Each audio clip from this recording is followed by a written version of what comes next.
From space junk to a sculpture which contains human DNA, these are 4 horrifying things thrown into the ocean. Atomic bomb at Bikini Atoll. On 1 July 1946, the United States of America conducted the first nuclear test after World War II in the Pacific Ocean on Bikini Atoll in the Marshall Archipelago. After the displacement of the local inhabitants, a series of 67 tests were carried out from 1976 to 1958 in the atoll, and over 1,000 to follow, including the explosion of the first H-bomb, 1952. For those who don't know, what was the H-bomb is considered the second U.S. nuclear bomb. The explosion of the fission bomb, largely identical to the weapon used in the attack on Nagasaki on 9 August 1945, occurred 158 meters above sea level and had a yield of 23 kilotons. The main aim was to test the effects of nuclear weapons on ships. To that end, a fleet of 78 vessels, many of which had been captured during World War II, was anchored in the lagoon. The blast sunk only 5 of them, leaving another 14 seriously damaged. Bikini Atoll has conserved evidence of the power of those nuclear tests, i.e. the sunken ship sent to the bottom of the lagoon by the test in 1946, and the gigantic Bravo crater. Marines were ordered to board the vessel shortly after the explosion in an attempt to decontaminate the ships by scrubbing the decks, exposing them to high doses of radioactivity. After these efforts proved largely ineffective, many of the ships were subsequently abandoned and sunk in the Pacific Ocean. Equivalent to 7,000 times the force of the Hiroshima bomb, the tests had major consequences on the geology and natural environment of Bikini Atoll and on the health of those who were exposed to radiation. Apart from experimenting with ships, the tests were used to investigate the effects of nuclear explosion on living beings.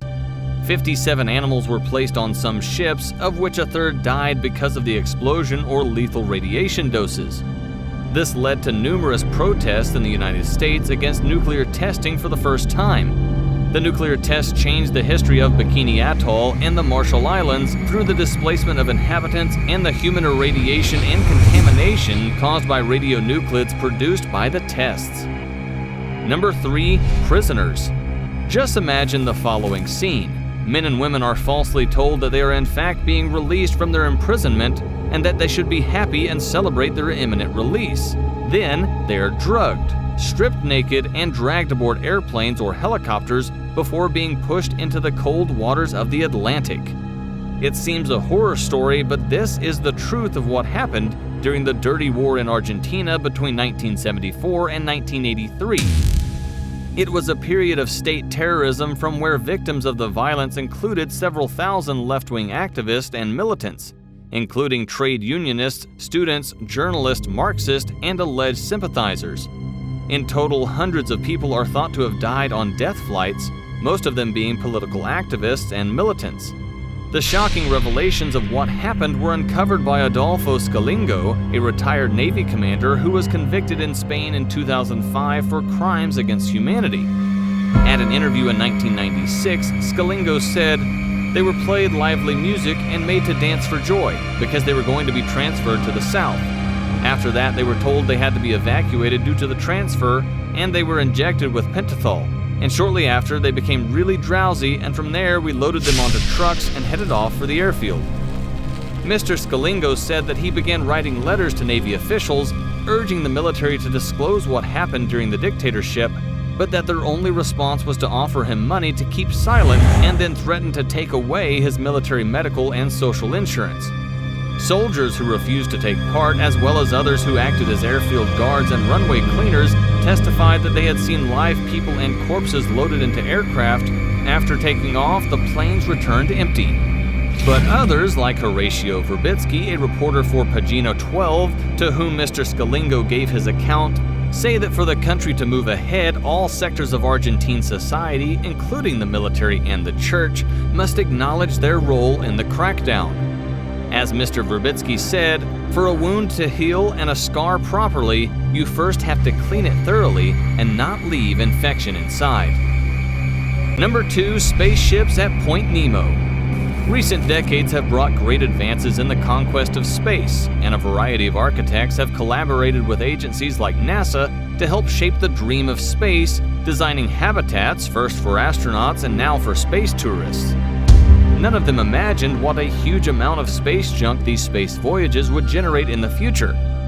After 40 years of space launches, it is estimated that approximately 100,000 fragments of space junk are orbiting around our planet, which could be a serious problem for spacecraft and operating satellites. But how is that related to the world's most lonely place? We are talking about Point Nemo in the South Pacific Ocean, 2,688 kilometers from Antarctica, and considered the farthest point from any landmass. It received its name from Captain Nemo, whose name comes from the Latin word for no one. Since 1971, there are rumors that it's a space junk cemetery. Concretely, more than 263 spacecraft and satellites have been directed there, transformed into space junk. Point Nemo is located literally in the middle of nowhere, far from human civilization, so it's the perfect place to discard old rockets and satellites. But the reality is that, although it seems a big problem to the sea and its ecosystems, this spacecraft cemetery is needed. It exists a massive network of satellites that feed us everything from internet signals to GPS. Besides, over 4,500 active satellites orbit Earth, along with 12,000 non-active objects like rockets, boosters, and more satellites. This space junk makes this area even more crowded, which poses a real danger to us. It's more likely that there will be collisions and crashes, which have the ability to destroy and take out satellite after satellite. The risks associated with space junk far outweigh any earthly risk of crash landing it in the most remote place on Earth. This is why it is essential that the space cemetery remains operational and in use by space agencies around the world. Number 1. The Hornslath Deep Storage Project. There are odd things thrown into the depths of the ocean, but nothing as interesting as the Star, a sculpture carrying human DNA sent to the bottom of the Marianas Trench. A few years ago, the proactive Danish artist Christian von Hornslath had an idea which proved to be easier said than done. He spent years building the Deep Storage Project, which consists of an 8-meter cubed metal container known as the Start, filled with blood and hair from 5,000 volunteers. The project offers the opportunity to live forever. Each donor or investor is rewarded with a certificate stating they believe this might be a chance at immortality, a second chance at life. In this way, these samples can be utilized to bring people and endangered species back to life. According to Hornslath, the project is also a chance to combine the desire for securing humanity's future with the desire to preserve humanity's artistic contributions. It may be interesting, it may be a good idea, but there's still something inexplicably sinister about it.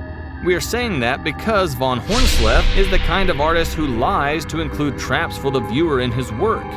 For example, in 2008, he created the Hornslath Arms investment crop. By buying a painting, you were buying arms in an officially registered arms dealer and would receive updates about the company, including pictures of children affected by war. In 2009, he created the Langland School Massacre Project, a photographic recreation of a school shooting. So one does have to wonder what could lie behind the seemingly altruistic motive of sinking human DNA into the Marianas Trench. Hornslath and company are planning to build several such sculptures and place them in numerous locations, both on land and in the ocean, around the world.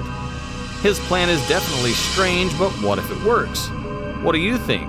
Will Hornslath's sculptures bring modern humans back to life in the 31st century? 70% of our surface is covered in water. That's a lot of space for secrets to hide. However, we need to find urgent solutions to mitigate the current ecological impact of human action on our planet, instead of generating new problems like space junk. Otherwise, we will be the ones to force our own escape as the Earth becomes increasingly less habitable. As Captain Nemo said, the sea is a vast reservoir of nature. The globe began with sea, so to speak, and who knows if it will not end with it. The Earth does not want new continents, but new men. If you want to know more about amazing things that have happened in the waters of our planet, take a look at the following video.